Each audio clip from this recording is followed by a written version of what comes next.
The National Youth Crime Prevention Summit begins in Pretoria today. For the next 3 days, police authorities, I'll just have a look and get the auto cue to start rolling up so we can get that intro to you. For the next 3 days, police authorities will engage with young people to find ways to create a safer South Africa. So in 2016, Stats SA's survey shows that about 70% of young people are more likely to be both victims and perpetrators of crime.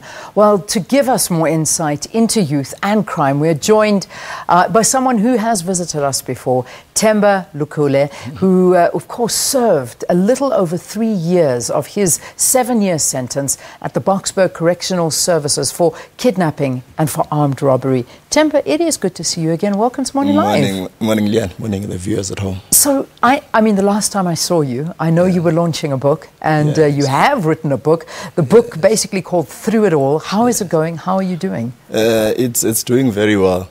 You know, the definition when they ask me, I'm always saying it through it all. It brings you an epic story of our time as I unravel the heart-wrenching story of Themba Lukhele. Yeah. You know, in his question, I was searching my true identity. And then finally, again, that most hopeless of places, the prison, that's where I had found, you know, my purpose, and I'm walking in the fullness of my calling till this day. Yeah. Let's remind viewers, because obviously some viewers may be seeing you for the first time, others have been following you and seeing how you have changed and rehabilitated. But what sent you to jail in the first place? Yeah. If you Google the name Themba Lukhele, the media is labeled Themba Lukhele as a kingpin and a mastermind in serious robberies. Now, but it was a case between a domestic matter between myself and my wife. But in my primitive years, I have committed crimes, you know, against humanity. And when I think about the things that I have done, they make me leave my head hanging in shame.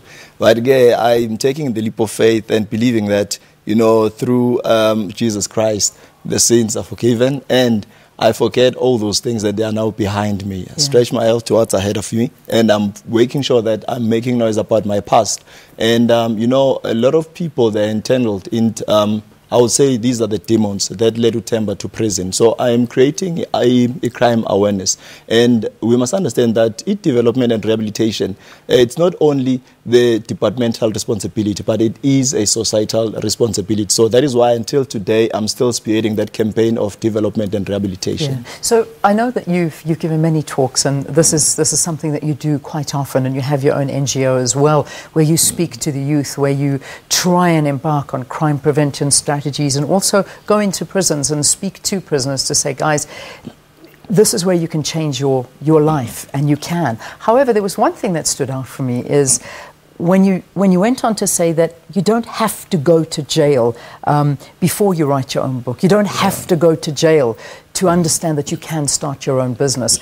Stop before it gets out of control. How do you do that? Because I think that's what the youth need to know. Honestly speaking, I am taking this thing back where it all started. It started in the township. We know we're overpopulated, and then high unemployment rate, and people are flogging or they are basking in the sun in groups. That's where it all started. And, you know, young boys, they seek and lack good role models.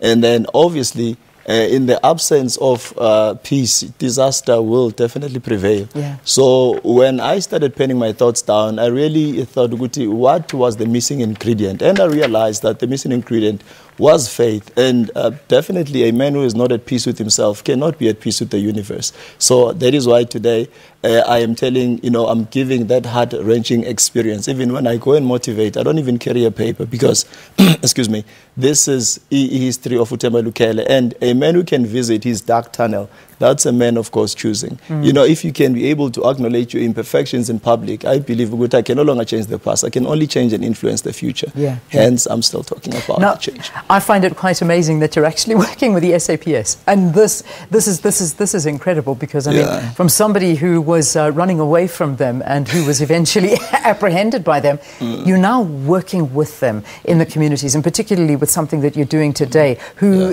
they are hosting the National Youth Crime Prevention Summit. Do these summits work? Do you think government has got the right approach towards trying to change the mindset of the youth, or is the problem bigger than just the youth? Like you're saying, we're missing father figures. We're missing that essence that should be in our lives and that good example and role model. It does work, Leon, to an extent. But I remember the former National Commissioner of DCS, Mr. Modise, he once mentioned something very important in Parliament. He said, my people are still institutionalized. They're still stuck in the prison days. Hence, it's very difficult for development and rehabilitation to take place. Same as SAPS. I always say, it's good to have people who are academics and then they are giving their academical point of view. But it's always better or best to get somebody who, we call him a has-been, than a never-been. If Themba has been there, let's take the leap of faith. Give the young man a chance so that he may be able to speak to the people. He can only relate to the people that who have been there, done that. So that is why I'm saying Themba is a living testimony. If the government can just take the leap of faith and make sure good to the people who are basking in the sun, I'm talking about the inmates or the ex-inmates. Those people are idling and they want to do something. But unfortunately, you're unemployable. You've got a mark. You're called a reject of the society, black sheep of the family. You're called a bandit and all these names. So if we can be able to fuse and forge that working relationship, we can win this pandemic. Fantastic.